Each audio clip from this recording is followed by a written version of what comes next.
Hi, my name is Adelia and I'm a master's student at Tulane University studying international development. I've been in Nicaragua now for about 6 weeks working with TecAp's program. I came here to do a program evaluation and evaluate the participation of microfranchisees and microtechnicians.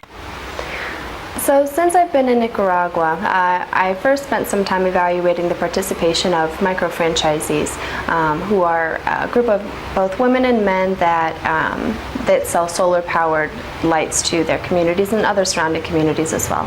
So what I ended up doing was I divided them into 5 separate groups.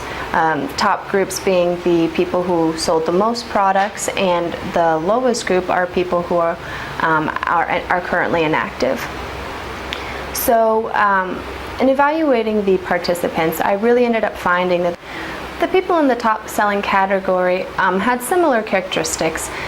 So some of the women, only the women in this case, have stores called pulperias, which are stores that are in the front of their homes. And in these stores, they sell a variety of products from simple food items to batteries to flip-flops. And what certain microfranchisees did is they put their TecAp solar lamps in the front of their store. And so by this, they gained a lot of exposure. They had a lot of access to a lot of people coming in from not only their community, but also from other rural communities. Another defining characteristic of the top sellers is that they were leaders in the community. And some of these leaders in the community were parts of organizations or worked directly with the mayors to work on developing and implementing programs that would be beneficial to their communities.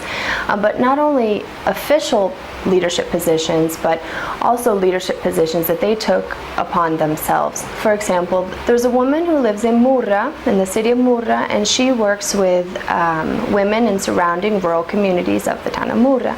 And what she does is she gives guidance to these women on how to open up their own business. So their businesses could range from bakeries to making tortillas, and this woman really serves as a kind of motivator and a kind of mentor to women who live in these communities. It's very often that women that are born into these small traditional communities they have a job where they only either work in agriculture or they work in their home. There really are no opportunities for them, or few opportunities for them to be independent or have their own source of income. And so what this woman does in Murra is she provides them guidance on how to start their business, on how to collaborate with other women on their business, who needs to contribute what, so on and so forth. So going back to characteristics of the top sellers is a lot of these people really just want to do good by the community. They go out of their way to independently lead people in starting businesses. As I said, they work with mayors on implementing projects from the construction of latrines to water pumps to motivating people in their communities. One thing I noticed across the board with microfranchisees, from the top sellers to people who are no longer active, is that at some point they've had the support of their family members in selling products.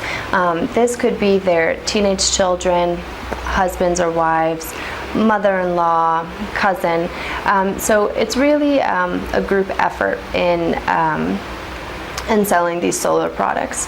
Another thing that's common of top selling microfranchisees is, regardless of whether they live in more of an urban setting or a rural setting, something that pretty much all of them have in common is that they live on a main road that has a lot of traffic from passersby, and also the communities that they live in or cities that they live in are places that a lot of inhabitants from other communities visit. They have a lot of access to people that are coming through. They have a lot more exposure to more people, therefore they have more opportunities to solicit their products.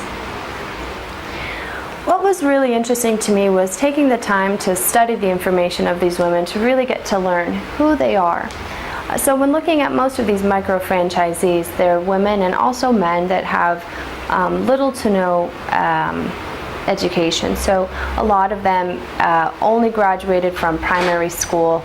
Some of them didn't get past 3rd grade. Some of them have no formal education at all. In the area that these people live in, the main economy is agriculture, so they're working for 4 months out of the year, and the rest of the months it's really common to have underemployment, no employment at all. Because it's very traditional in this part of Nicaragua, it's usually the job of the women to not only sometimes work in the fields, right, for agriculture, but to also take care of their family, take care of their homes.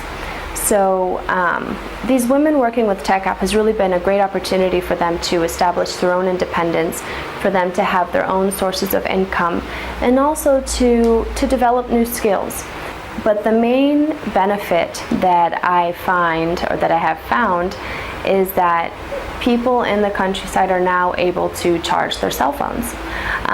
The reason this is such a big deal is because a lot of these communities are very, very isolated. So in order to charge their cell phones, they'd have to walk anywhere from 1 to 2 hours one way, pay 10 córdobas, which is about 30 cents, to charge their cell phone for about an hour or so, and then they'd have to return to their communities and walk back another 1 to 2 hours.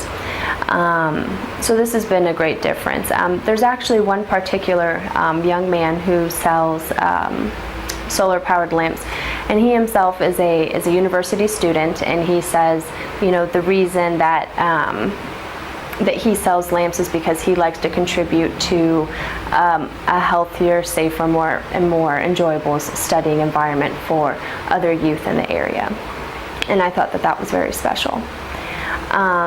And you know, the women, so when you think about why they're involved and why they continue to work with TecAp, you know, it's not only do they receive income from selling these solar products, but as I mentioned before, a lot of these women, and also men, they really like to see the progress and development of their community and the communities around them.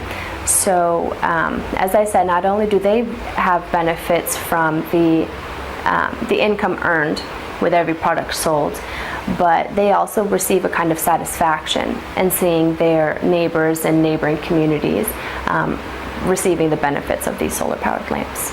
TecAp essentially has made everything not only more convenient but also more affordable. Not only do they have solar panel systems that are available close to these rural areas, but they also have people who are trained to repair them living in the actual area itself.